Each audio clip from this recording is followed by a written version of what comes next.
Hey, how you doing? Daniel Ruiz Tyson. It's Monday afternoon. This is the Writer's Life. I thought I'd update you on what may well be another stab at eking out South London's most boring day.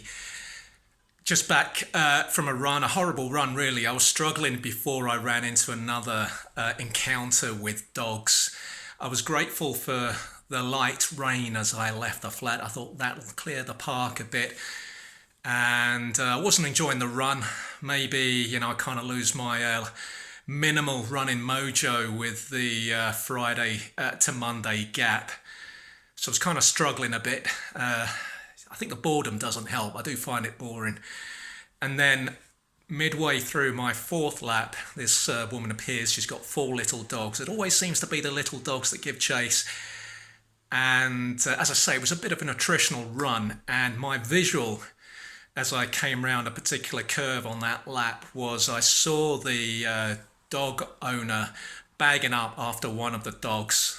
And I thought, great, I'm on the point of gagging here, and no doubt by the weekend or the next sunny day, there'll be some middle-class white South Londoners sitting on that grass without a blanket.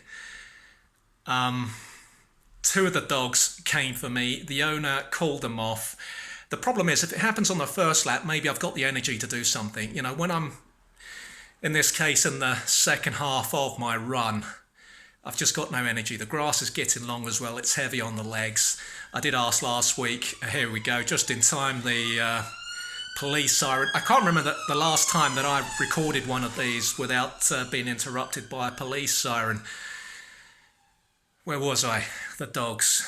Anyway, the thing is, I had to alter my final 2.5 laps because despite this encounter with the dogs, the woman didn't move her dogs on. So I had to change the last couple of laps. I think I just about covered my distance, but it is a bit annoying. I don't have the small talk to deal with these encounters. I don't have the confidence with dogs. I asked last week, I think just exactly a week ago, if you are an experienced jogger, if you're comfortable with animals, with dogs, obviously, do get in touch. Daniel at westegg1607.co.uk. Give me some small talk that might help me in those moments. Otherwise, went to my meeting this morning. I can't use Google Maps. Street Map is my go-to map website. Printed a map off of where I needed to go. As I said this morning, it's somewhere I've been to hundreds of times in the past, but I just haven't been there for a long time. And I'm always, I've just got no sense of direction now. So I found the place with some difficulty. Heading north, all the numbers were even, but I had to go south to get to the other end. It was number 91. So it's just, one of those typical West End streets where the numbers don't necessarily follow the expected pattern. Sequence, rather, would have been a better choice of words. This is not going well.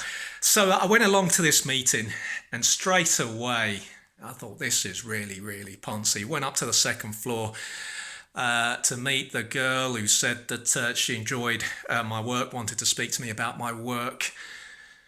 And I just thought, the first guy that greeted me on the second floor was this guy. He looked like he'd worked on his upper chest a bit too much. Lower half was quite skinny. In that respect, he reminded me of the kid. He wasn't wearing any socks. Right away, that put me in a bit of a mood. And the place was just painfully fashionable. It turned out, because I just couldn't keep it quiet, I had to say to the girl, I had to ask how necessary was it for us to meet there. At the risk of coming across as an old man, I think I was born old. I've just never needed to be in these kinds of places. And there were all sorts of different meetings going on, different people from different companies meeting. It turned out that I thought I was going to her office. I wasn't. It's one of those co-op places where a bunch of businesses hire out meeting rooms. And I just didn't enjoy it. Got through it. Still in a bad mood when I went to Sainsbury's, 9 Elms. I'm on the escalators. I can't stand it when you get two people side by side on an escalator.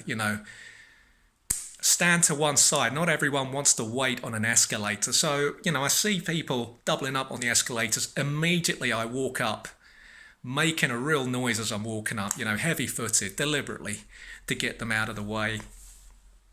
Similarly on a bus, if I see someone hogging a couple of seats, which is a very London thing to do on the upper decks, straight away I make a beeline for that seat. I am that person, You don't need to take up two spaces, particularly in the rush hour. And so, not the best mood. Then I'm dragging my feet, selecting oranges. I think, what am I doing? Just pick an orange. All I wanted was a single orange. I'm, touching them all, weighing them in my hands like I'm some sort of orange expert. I'm not. I just need an orange. 30p. Pick an orange, buy it, eat it. That's it. That's all I needed to do. I know that now. The next time I buy an orange, I'm going to be decisive. First orange I see, that's the one I'm having. That's it.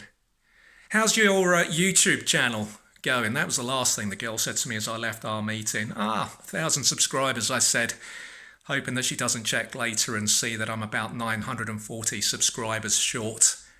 If you've enjoyed the video, you know what you need to do. Just click the subscribe button to get notifications of new videos. And I hope that your Monday afternoon is going well, and enjoy the rest of your day. Take care.